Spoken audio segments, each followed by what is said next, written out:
Planning a fishing trip shouldn't feel like a full-time job. With fishingbooker.com, you can find and book the perfect fishing trip within minutes. Fishingbooker.com connects you with trusted fishing captains around the world.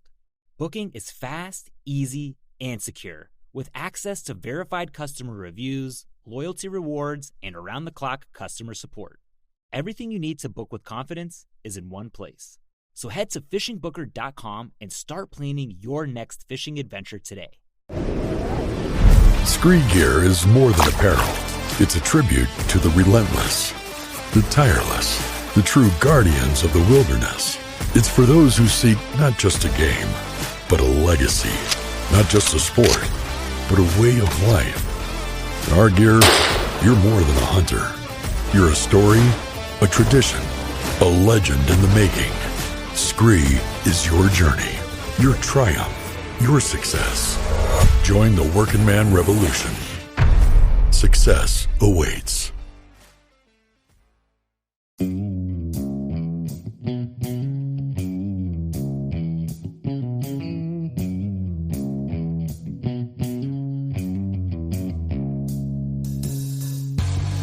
All right, welcome back to the Survival and Basic Badass podcast with Kevin and Chuck.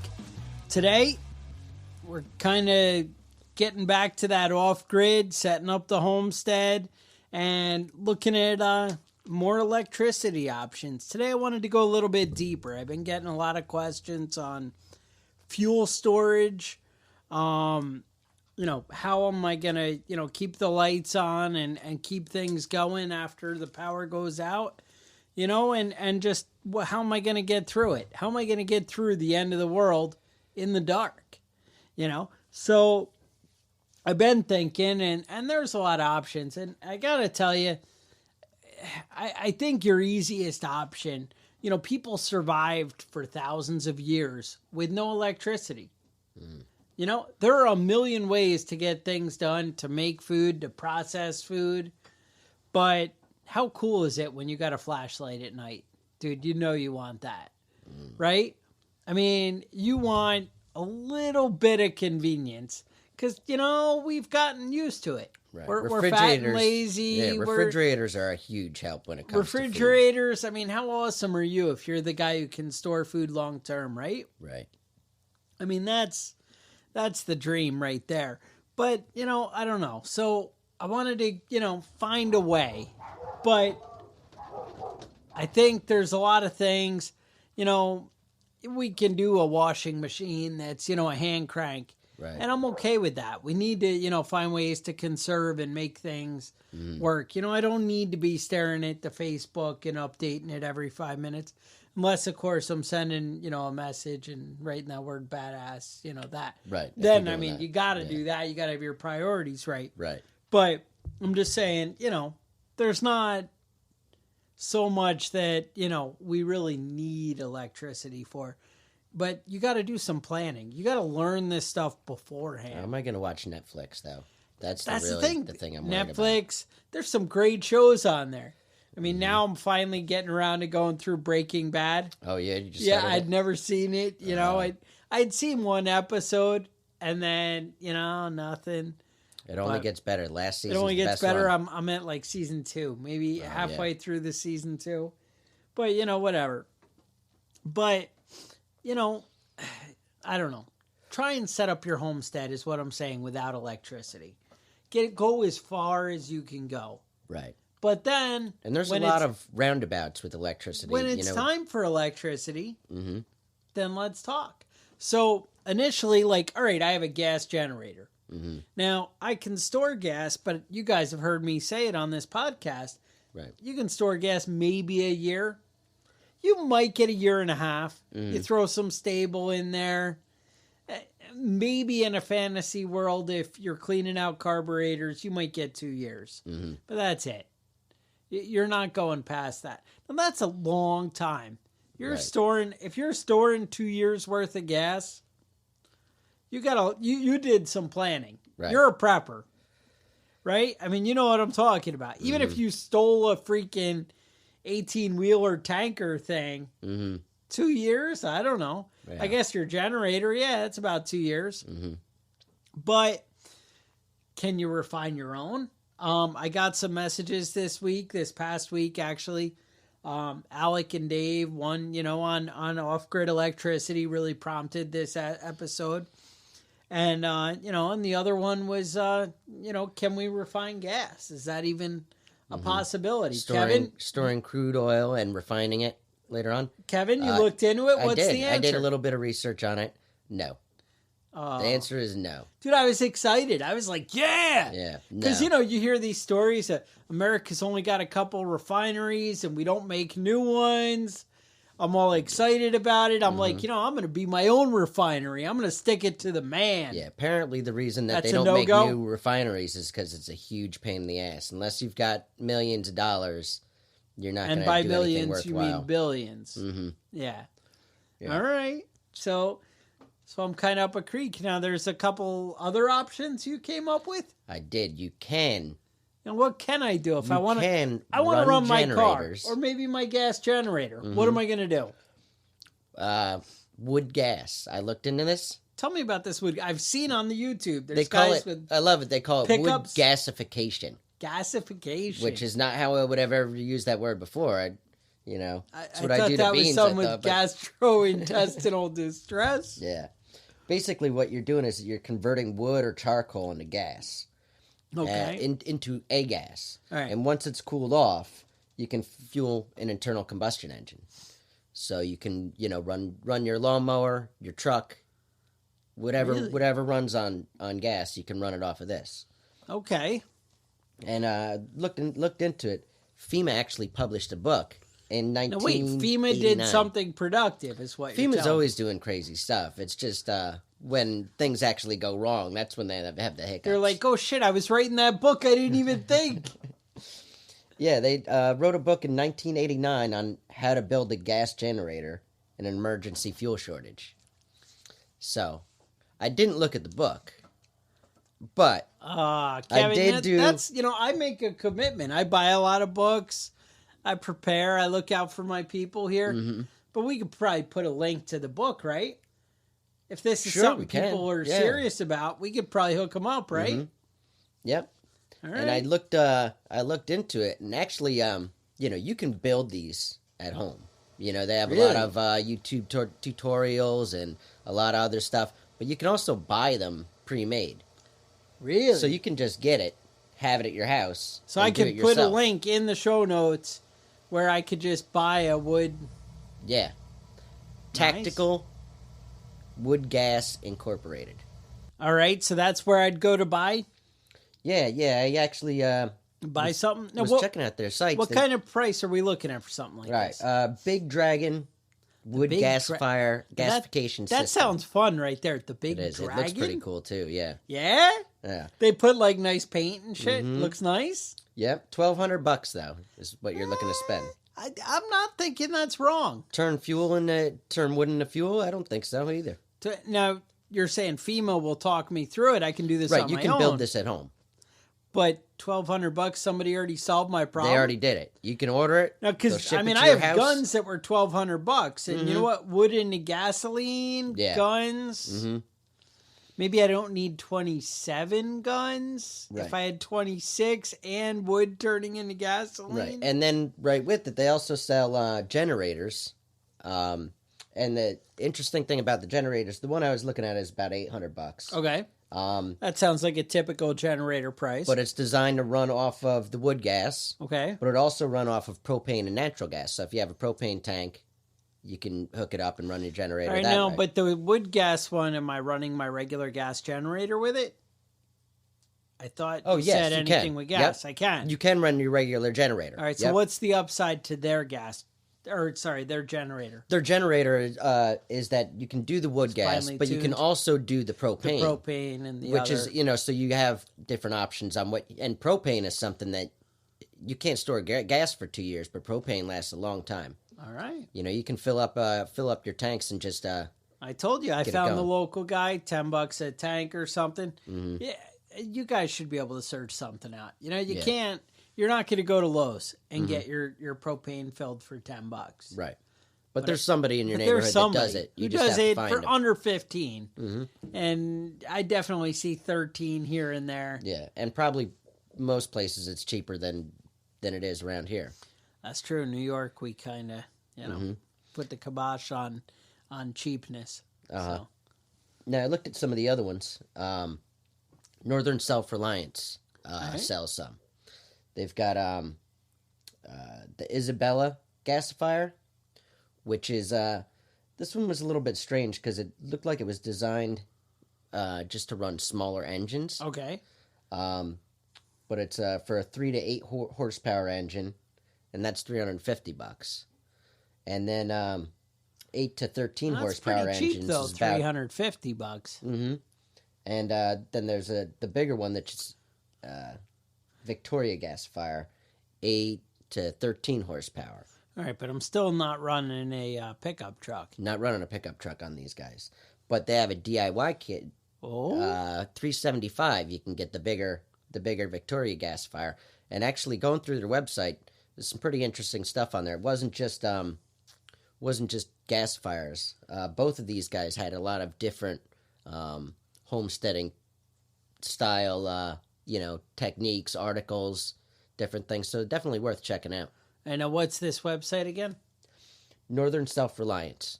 NorthernSelfReliance.com. Yeah. All right. No, again, I'm going to put it in the show notes. I like it. Dude, you did some research. I think you're coming through here. I'm impressed. But definitely, wood gasification was not something that I even Ever really considered? knew about. Yeah, I had seen little things on TV and whatever, Well, but I kind of felt like they were a hoax, man. I Right. see these people It with their seems made up. pickups, and the guy's like, yeah, I rigged this thing up, and he's got, a 55-gallon drum in the back of the pickup, and he's... right, and you can run it and pump it into your gas tank as you're driving. As he's driving, and it's crazy. Yeah.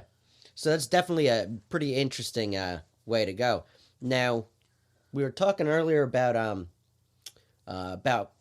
fuel storage. Yeah. And gas not lasting long, diesel not lasting long.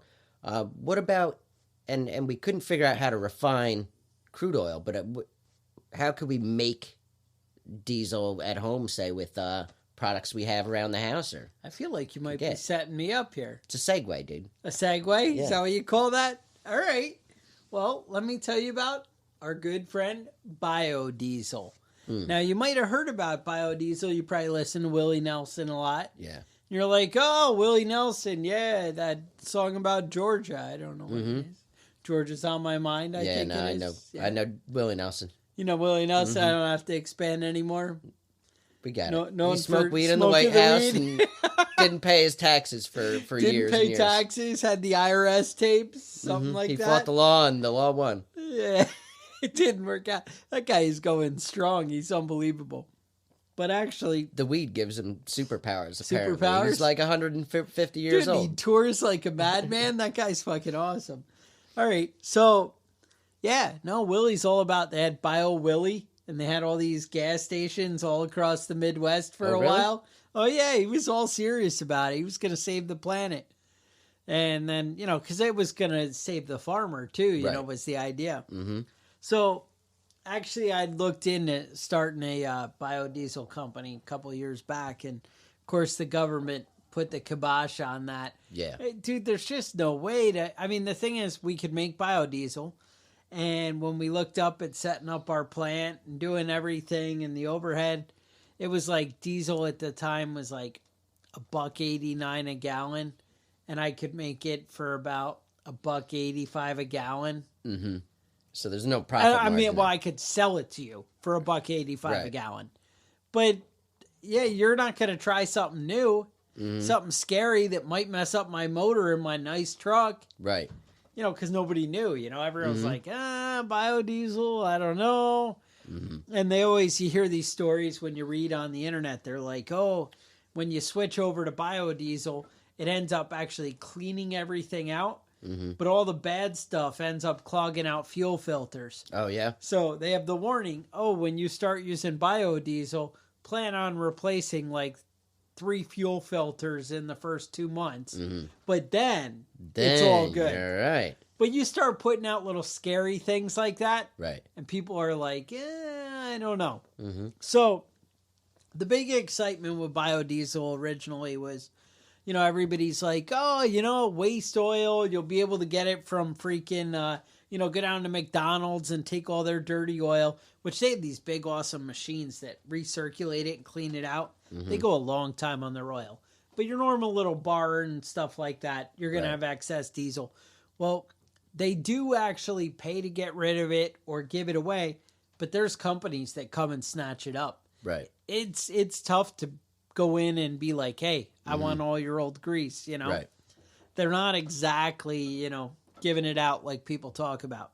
But even with that, the process of cleaning it and doing everything, that was still putting me at the, near the price of diesel. It's kind of a pain in the ass. So then I said, all right, well, what about soy or corn oil, right? Same thing. I buy good, clean soy oil or corn oil. It was going to put me at the same price. Same price. So I do all my research. You have hemp oil. Now, hemp oil actually came in a little bit cheaper, and we could do it, but at the time, you're not growing marijuana plants. You still can't grow hemp. It's a no-go. Whoa. Yeah. Well, I mean, hemp doesn't even have THC, but it's right. still against the law. So we're looking and looking. So finally, so soy, I think, to make these numbers work, whatever, I think soy at the time was like 90 cents a gallon, something like that. So I'm searching everywhere. And there's something called rapeseed oil. Now, rapeseed oil is what you go to the grocery store and you buy canola. That's rapeseed oil. All right. It turns out they didn't want to put rapeseed, that frightened housewives or something, and so they say canola, and you're like, oh, sure, canola oil, no problem. This stuff, I can get it freaking made. They grow it in Africa, where you can't grow anything, right? They'll grow it in Africa, South America, anywhere you want, anywhere that's hot, no problem. And they can actually ship it over on a barge. And if I buy enough of it, they'll sell it to me for 15 cents a gallon. Wow. Now you're like 15 cents a gallon. Now, if you couldn't, you're breaking even at 60 or 90 cents a gallon, 15 cents, you're going to be king of the fucking world. We were like, hell yeah. So we start getting all these distributors from over in Africa. We do our research. We're like, all right, we're going to kill this. Then, right when we're coming at the cusp of it, then freaking all of a sudden George Bush is like, we did our research, and if you don't buy what the American farmer's selling, then yeah, we don't think it's a good idea. We think it pollutes things too much, and it's just not going to work. I think the argument they gave us was it produces too much nitrogen, which was just bullshit. But that doesn't even make any sense. You can't even fight, whatever. Isn't the air like 70% nitrogen? It was a big thing. Dude, it's ridiculous. So we were like, yay, everything's great. We finally found our way to make money. And then they outlawed it, right? And then you'll notice biodiesel was all of a sudden like a big thing for a little while. And then all of a sudden it disappeared and you never hear about it again. But on the flip side, if you're crazy long-term storage guy, you can store vegetable oil forever and then go and make biodiesel out of it. Now, say I've got gallons and gallons of vegetable oil out in my shed. All right. So want to make some diesel. Some biodiesel. You're going to need some lye. Okay. And you're also going to need some methanol. Now, once you get those, there's a million recipes all over the internet. But basically, you pretty much just need the clean oil. You add the two, you store it, you let it settle out, and it'll actually separate like glycerin. There'll be a couple layers. You siphon off the one, and you're pretty much good to go. Now, the cool thing with diesels is you can have 2 tanks. You can have your biodiesel tank, and you can have just a straight vegetable oil tank. And once your diesel fires up, you can switch tanks and run off straight vegetable oil, and it'll keep firing. Really? But it won't start a vehicle. Okay. off the just straight vegetable oil. But there's a lot of options out there, and dude, there's recipes everywhere. Wikipedia, everywhere I looked, I'll put some links on there. You can be making your own biodiesel. I already bored you with my long story. I don't want to get crazy on you on making biodiesel and how the government's sticking it to the man. Mm-hmm. You know, because that happens. Now, there were some other options. Steam engines. Yeah, I was actually looking into that. Tell me what you came up with. It's pretty neat stuff, actually. I mean, basically how a steam engine works is you heat up the water, boils in the steam. The steam makes things move. All right. You know, so pistons kind of thing. Pistons. You can even make a steam engine generator. Now these things are usually pretty loud. Right. But you can heat up. Well, you can heat up the steam with anything. Okay. You know, you can heat it up with wood. You can heat it up with Coal, gas. You can heat it up with coal. whatever. Exactly. Right.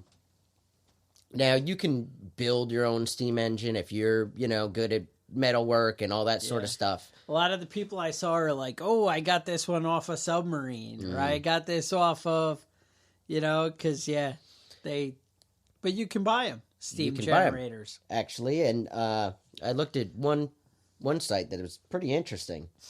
Mike Brown Steam Engines. All right, what's he got? Said his steam engine. He's got two different ones, 1 cylinder and a 2 cylinder. The 1 cylinder is can power a 500 watt generator. All right, runs on wood. 40,000 BTUs it can put out. Nice. And you can get one for about $1,200. All right. So, I mean, there are options. We just got to shell out a little bit of coin. Right. The 2 cylinder, though, is a little bit better. It's 3 horsepower. All right. 1,500 watts. And 100,000 BTUs. And that's $2,400. You can also go on his website there and get prints to build your own steam engine. These are all wood-fired? Yeah, these are all wood-fired. Now, what kind of... I mean, I'm chopping down a lot of trees to keep this bad boy going, no? Mm-hmm. Yeah, I mean, you're running wood. You're burning wood. But, I mean, if you don't have access to fuel and you need to run your generator and you got woods behind your house, then you're good, man. Ready to go. All you got to do is burn it.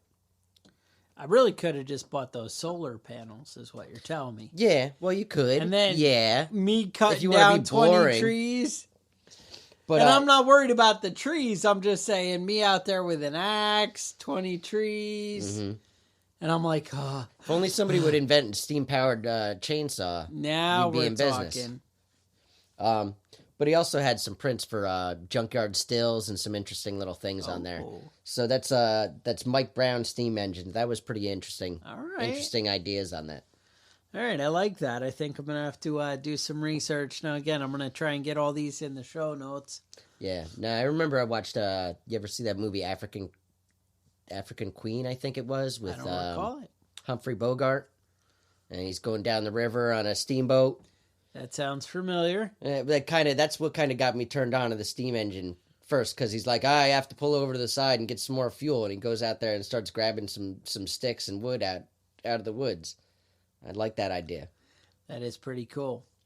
Now the other one I want to talk about is windmills. Wind power, yeah. All right. I looked into some of these, and there's actually a lot of really cool options there. Now, you saw a lot of like professional, commercially made windmills? Yeah, and there's a lot, and they're expensive.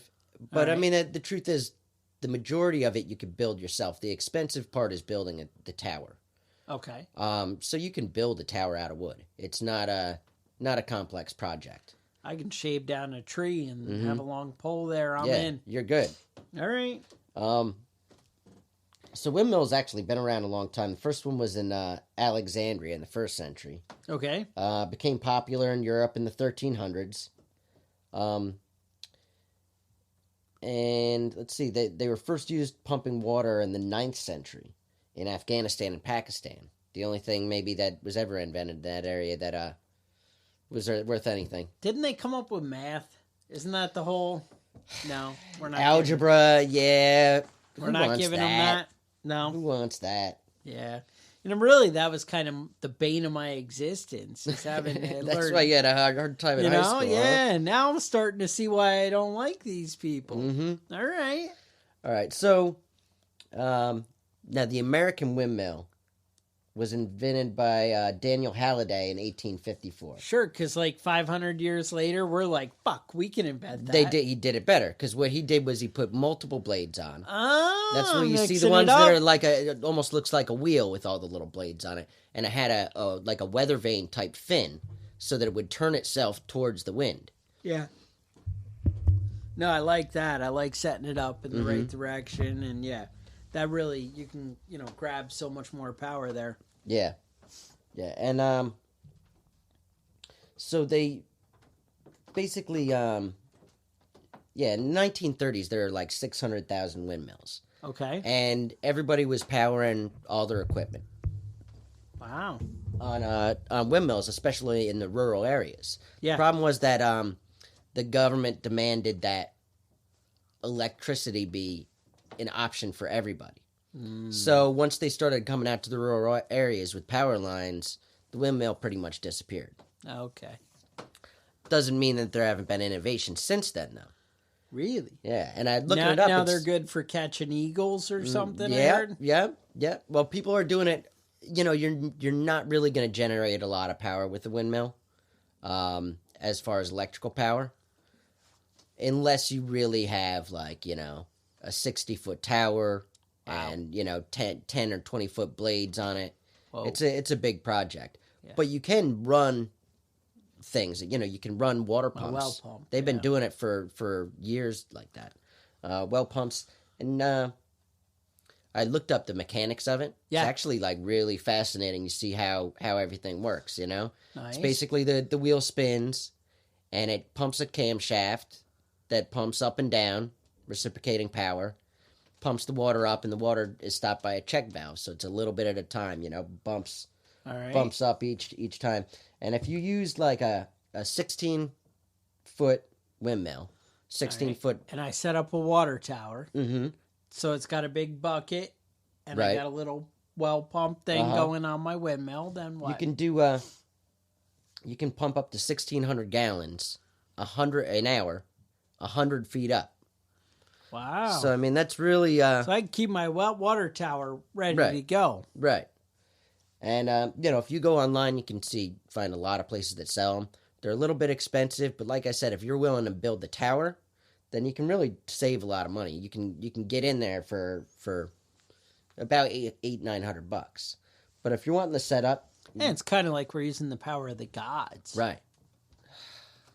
I mean, what's more badass than that, really, is what I'm getting at. Yep. And I looked up Obrock Windmills. Okay. Founded by U.S. Navy veterans. Oh, I like Navy veterans. Yep. And they've got different stuff. 8-foot wheel diameter. It's $2,600. And a little bit bigger, you can go all the way up to like 20-foot, span wheels.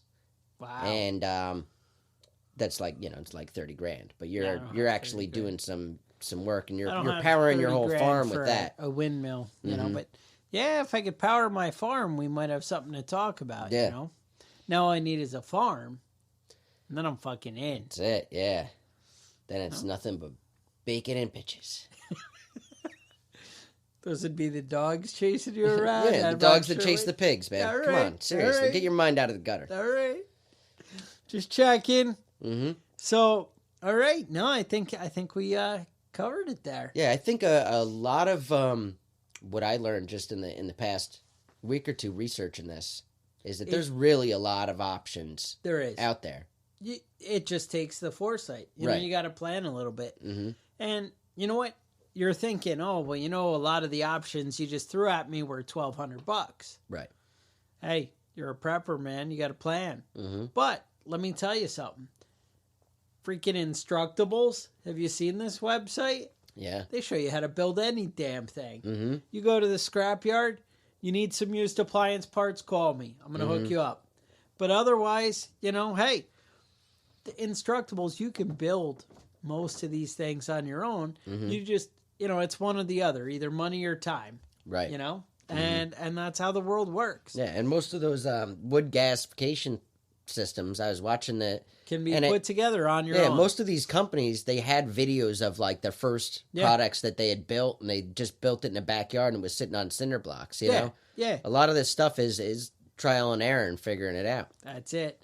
You know, I mean, if you do the research, you spend $10 on some books, and, you know, hell, if you buy ebooks or whatever, your Kindle, whatever, I don't know about that stuff, but if you actually don't have paper books or just read shit on the internet, who knew?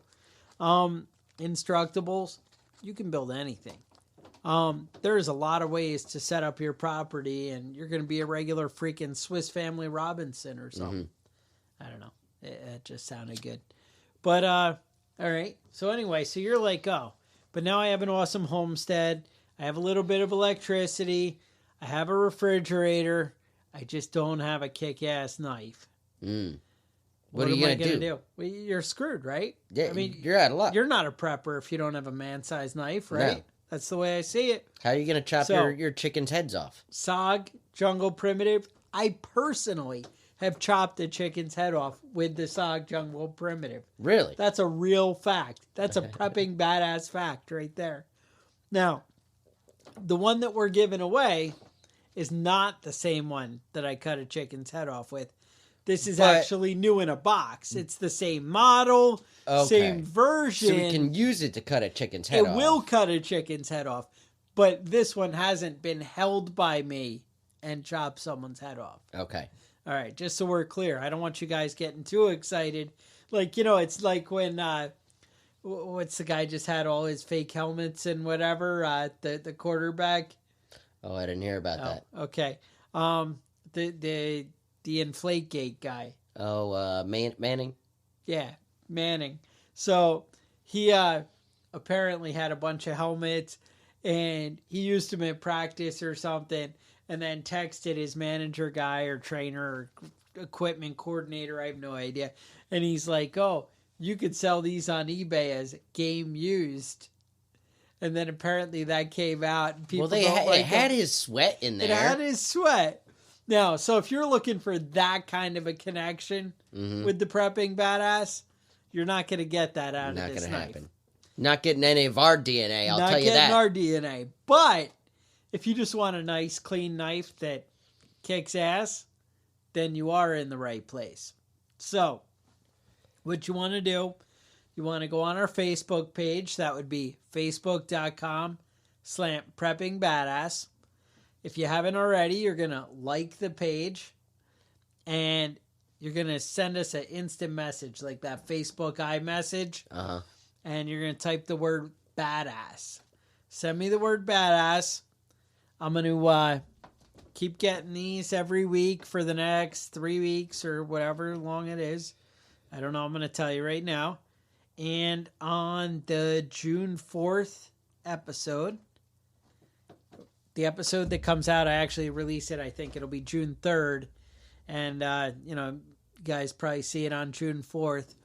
Anyway, we're going to announce a winner that is going to be selected by me and Kevin. We're going to go through. We're going to review them all.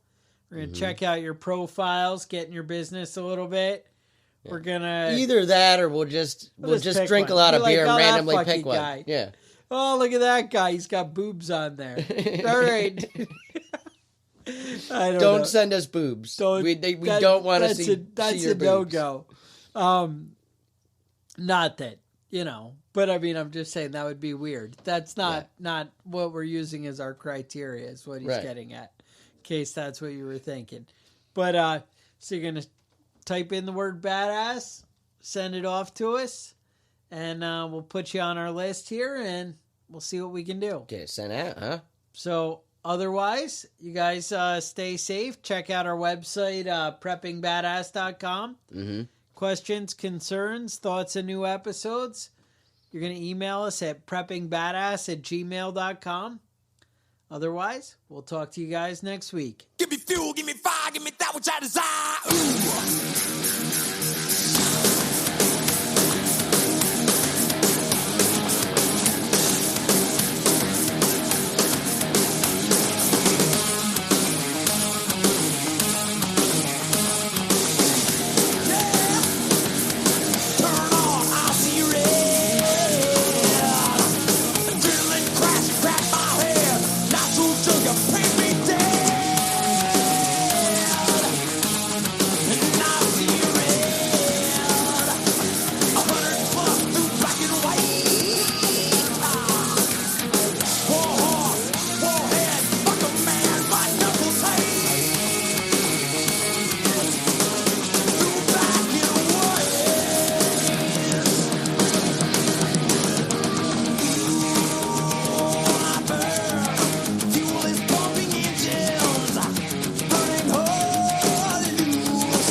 Planning a fishing trip shouldn't feel like a full-time job.